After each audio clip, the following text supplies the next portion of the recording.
All right, thank you so much for staying with Daybreak. This is State of the Nation. We're talking about several issues in the political world. And joining me now is Honorable Tiende Amolo, Member of Parliament for Aried and Ombudsman Emeritus. Thank you so much for making time. Honorable Isaac Mwaura, nominated Senator, is joining us online. Thank you so much for making time. Dr. Boni Alwale is here with us, former Senator Kakamega. Asante for making time as well. And Edwin Sifuna, Secretary General, ODM. Thank you so much for making time. We're going to talk about a myriad of issues in the political field. We'd like to hear your views as we go along the conversation at Trevor Mbija, at Citizen TV Kenya. Use the hashtag Daybreak.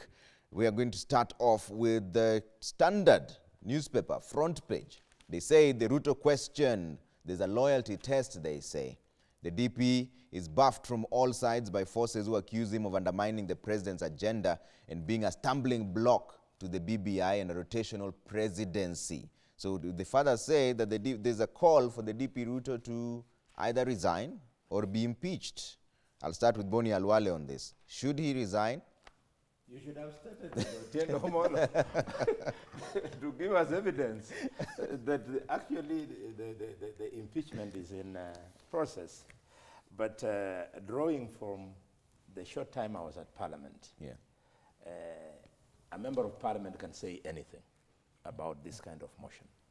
But it becomes an issue if they observe two things.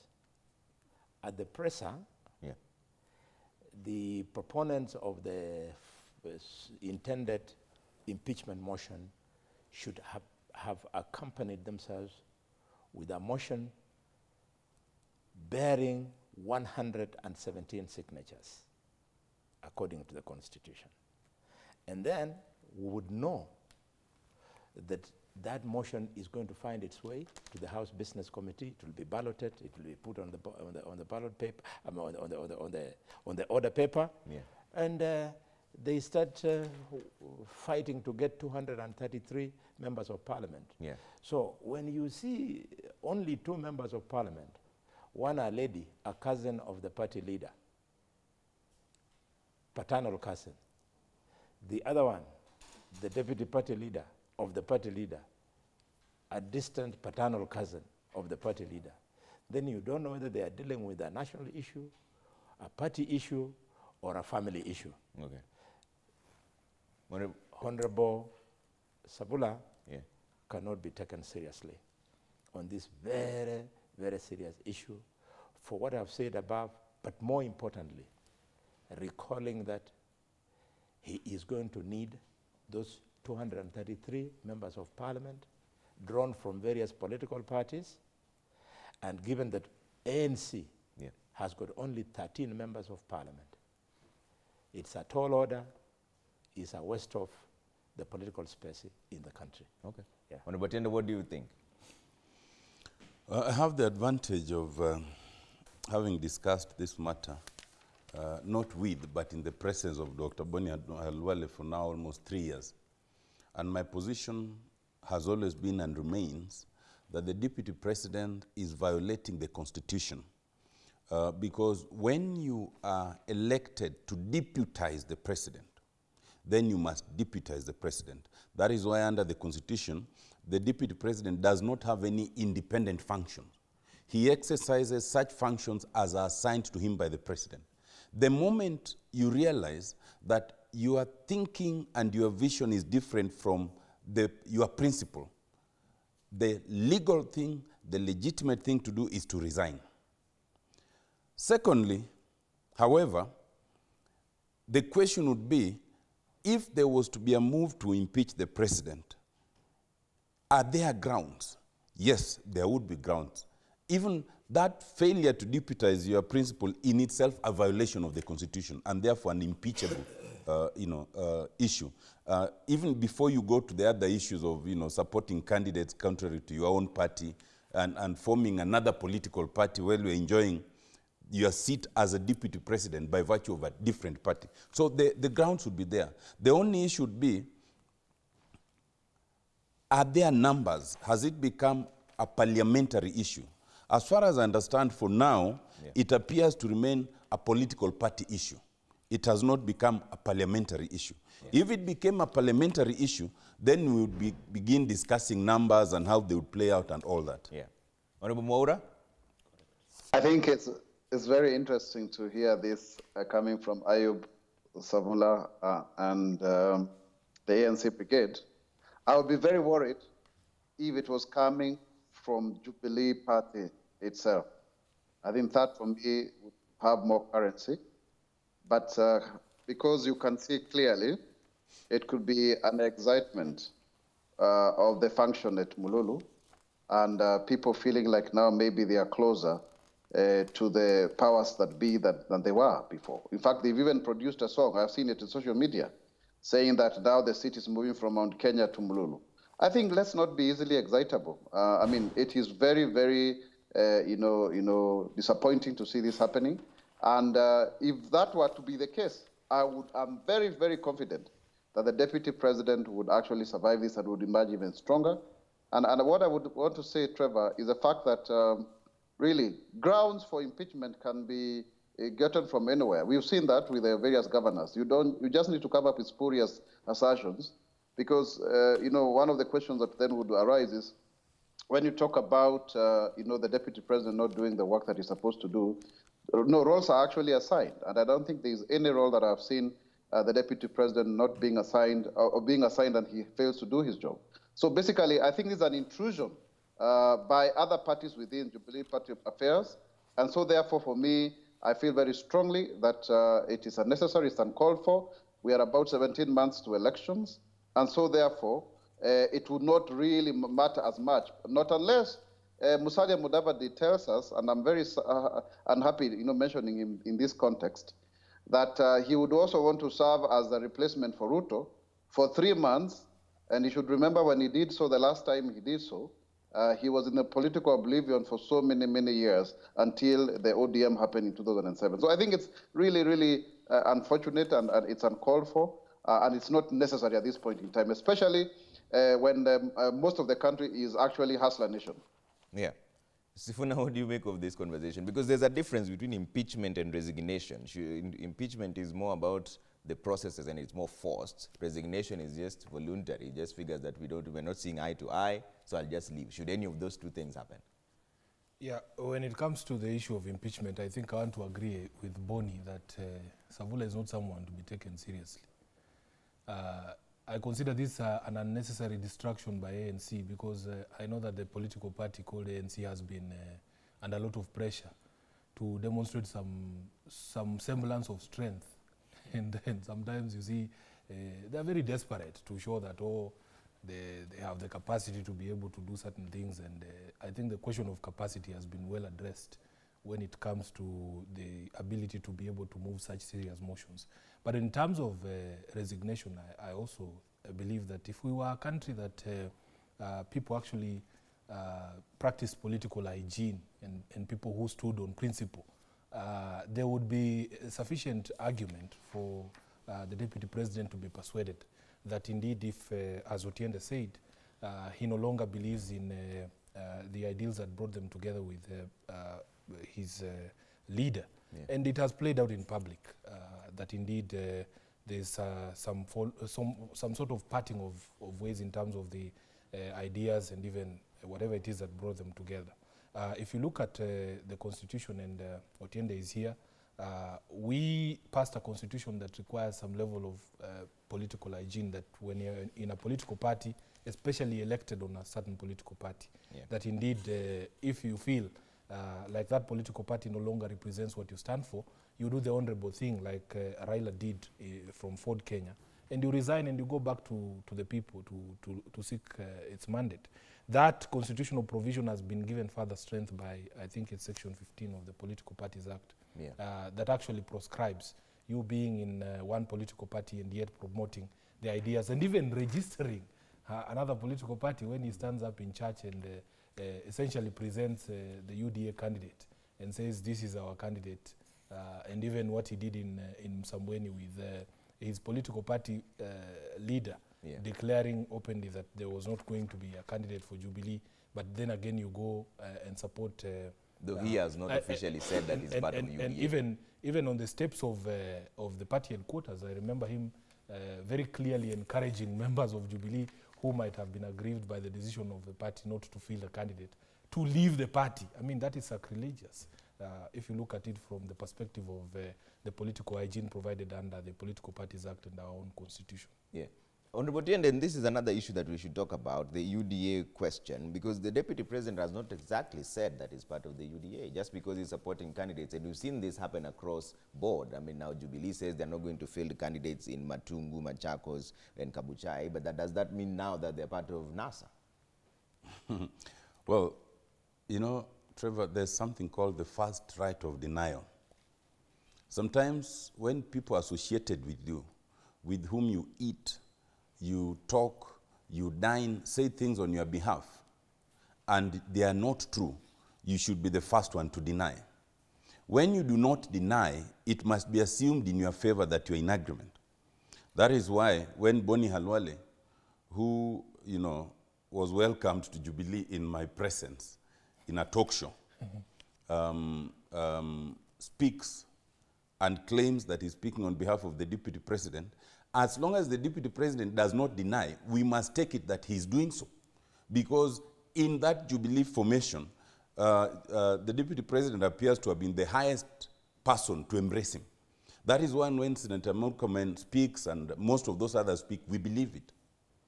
When Jubilee first showed the cracks, and for the longest time they were denying, if you review any of the interviews we had with, you know, my brother, Dr. Halwale, Aaron Cheruiyot, and all of them, for two and a half years, you will see they were always denying that there are no cracks in Jubilee. There's no difference between the DP and the president. Of course, it finally came to pass. There are certain things that are as clear as daylight. You do not need anything further. It is clear, and it has always been clear, that the Deputy President and his wing lost favor of the main Jubilee party. And they have been running around like confused chickens in terms of what to do. Their first port of call was to try and take over the party. You will remember that then there was a reorganization of the party, which was then validated by the Registrar of Political Parties. Their second port of call was to form something that we had was called Jubilee Asili, which was announced in the steps of the Jubilee headquarters.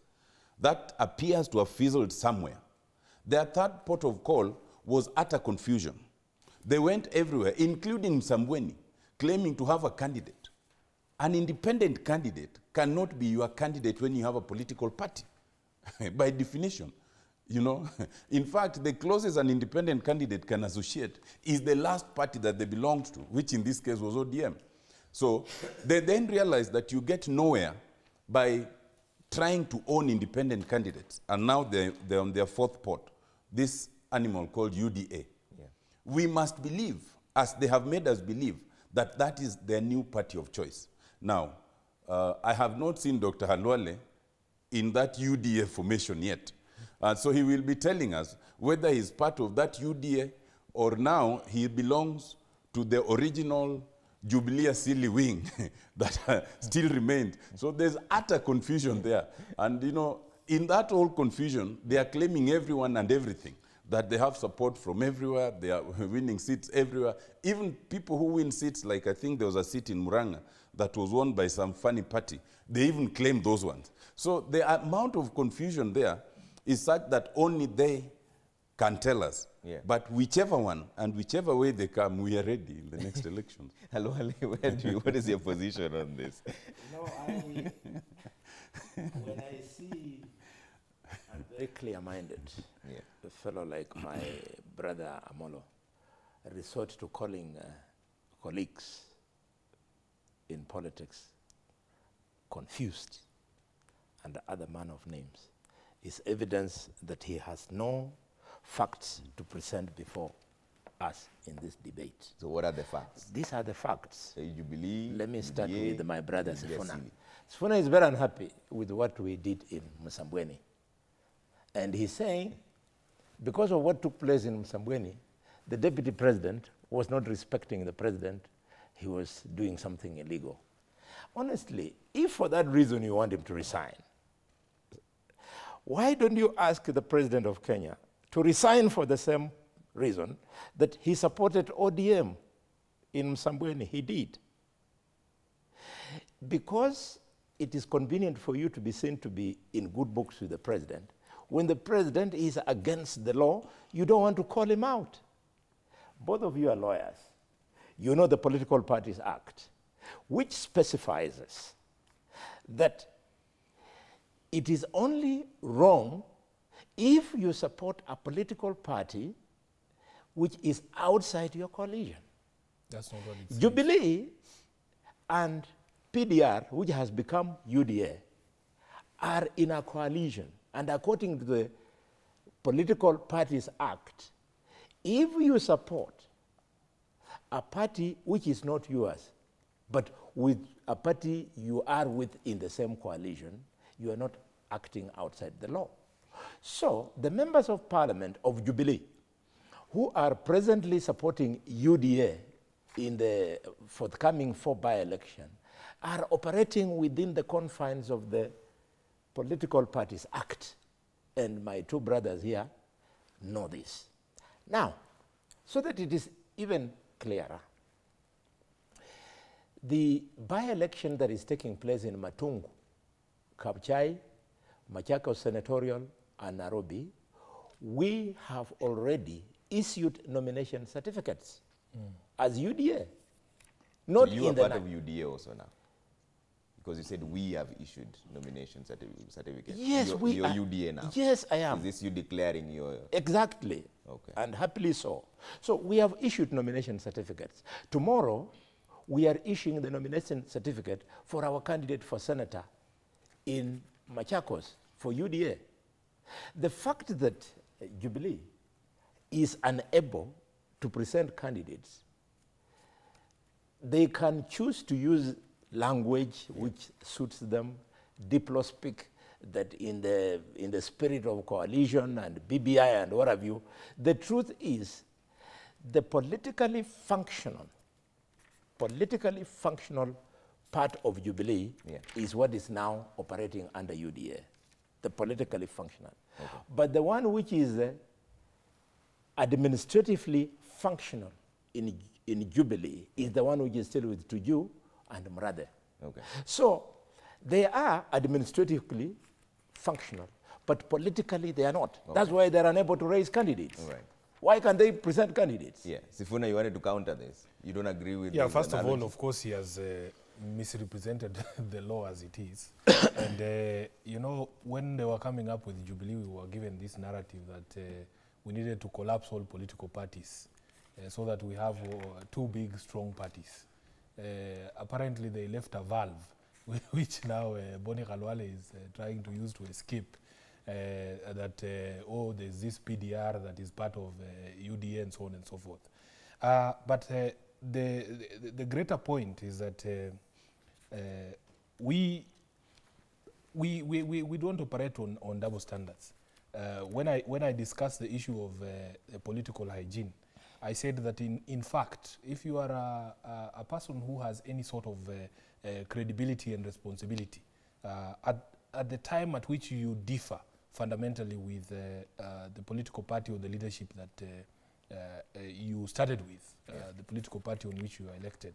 And I gave the example of party leader Raila Odinga, and even his father when he was deputy president, when he was vice president, that in fact the thing to do is to resign. Yeah. But of course, I've told you, you need to have, first of all, the moral grounding. You need to be a person who takes responsibility. Those are not things you can attribute to William Ruto. So there is no expectation that he can be somebody who decides, because of principle. There is no principle when it comes to William Ruto. So we don't expect him to resign. This is just a discussion, Boni. We are just debating that in an ideal situation, in a country where politics of principle is practiced, then that is what would happen, because that is the requirement of our law.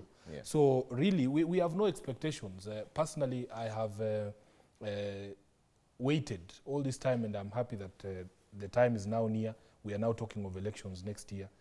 I believe that the greatest repudiation of William Ruto must come from the people, and it will come at the ballot. You have seen what has happened in the US, that initially there was some euphoria and excitement among certain groups of Americans when they were electing somebody who was a flawed character, and they knew it from the start, that Donald Trump did not have the moral fiber, he did not have the intellectual fiber, he did not have the principle to be able to govern the state that is the United States. Yeah. But that reputation has come after the people now have experienced. They say you should be very careful what you wish for.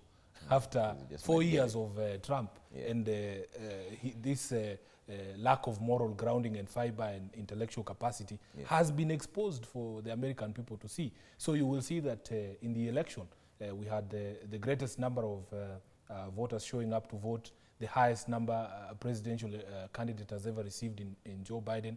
And you have seen that even now, just last night, there was still a push to so distance Americans from this, type of people in leadership, that they are starting an impeachment. In fact, he was impeached last night.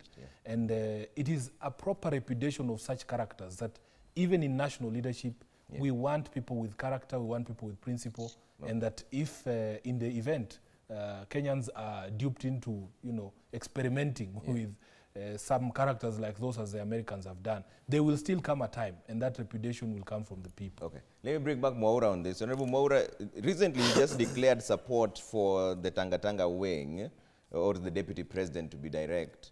Now there's the issue of UDA. You were nominated as senator under Jubilee. Where do you stand now? UDA is PDR. PDR is actually the sponsoring party of the deputy majority leader in the Senate. And there are several other members of parliament that are associated. It's not just PDR, now UDA. There's also KANU, which is actually the sponsor of the leader of majority, Pogisho, and such other positions. And so therefore, we talk about Jubilee coalition. I think there was even a signed agreement of cooperation with Wiper, remember? So we are in a very nebulous kind of thing. You can't quite really start associating and say there's a clear demarcated role. Because certainly, even when you look at the Kibra by-elections, Jubilee had a candidate, but we saw Jubilee members like Waigoro, like Kamanda, and others supporting, the ODM candidate. So, this issue, and I have said this, and I want to repeat, when you have the fusion of the monopoly of opposition and government, then it actually becomes amorphous. And so you can't quite speak the way Edwin, my brother, is speaking, with clarity of thought, as if, we are just about to experience Armageddon. No, the truth of the matter is that people are kind of changing course and tact, and who unto you, we're seated there waiting to imagine that the political tectonic plates are still as they were as of 8th of August in 2017. Things have really changed. You just saw what happened yesterday with Right Honorable Raila Odinga in Burma. I mean, it's all over social media. We may try to deny it here, but that's the truth. The Hustler Nation is a movement that is unstoppable. Why? Because it is both a generational struggle as well, and also it has an economic question. And people are saying, yes, we've given opportunity to certain individuals to lead the light. It may not have been successful. They may have failed in delivering. It is time to try new opportunities. And sometimes people are actually asking, why so? Because, of course, the latent potential amongst the young people in their ages of 20s, 30s, 40s, and 50s, who actually, when they come together, they have their capacity and opportunity to actually steer this country forward. We all agree that, for example, now the national treasury is broke, and actually the economy is not doing well, but that new thinking is not resident only in certain quarters of the population. We know what needs to be done in this country. If people have been part of the mess, then also there are also people who are willing and ready to actually ensure that they clean up it. And it's just a question of facing ourselves in the mirror and saying, what is the way forward? And I believe, without a doubt, that the man of the moment, the person with the momentum, is none other than William Samoei Arap Ruto. There's always this question, Trevor, where people tend to behave as if they are holier than thou, as if integrity and principle is only resident in them. I tend to disabuse this notion. In fact, if we are to deconstruct such notions, you would be surprised, but I don't want to go to length to do so. What we need is a new beginning, and I believe the Hustler Nation is a new beginning. And people are asking about wheelbarrownomics. Yeah, wheelbarrownomics are actually true because they speak about how you can use cottage industries, how you can use, whatever kind of hustle to build the economy, not about strong, highly sophisticated technology that may not apply in our local developing context. All right. Let me take a quick break here on Daybreak. When we come back, let's talk about this hustler narrative.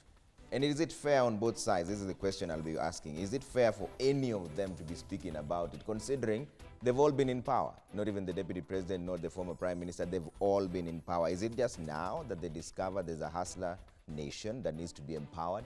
We'll come back and find out if any of them has the moral ground to even speak about it right after the break. Hashtag Daybreak at Trevor Mbidi at Citizen TV Kenya is still the state of the nation. We're talking about many issues. We'll also talk about the rotational presidency, by the way, proposal. We'll find out what they think about that in just a bit.